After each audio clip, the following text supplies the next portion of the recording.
мына бар тілегім осы аман есен өздерінің аудандағы борыштарымызға жақсылап тұрып атқарып, аман есен үйлеріңізге қайту тілектеспін.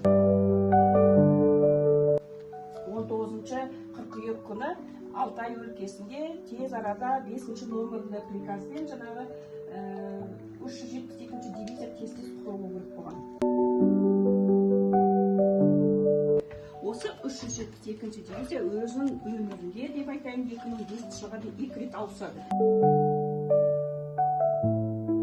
Бадау қаласында 25 қыркүйекте толықтай пойыз эшелонына отырады да, бұл дивизия ғана Сокол қаласына келеді.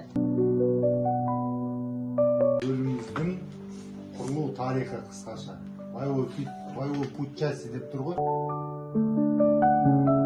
Сол су арқылы қаншама аттар, нелер, арбалар судың астына кетеді. Ал енді мынақта қарасаңыздар, мынау біріншіден өздеріңіздің пекарнядан.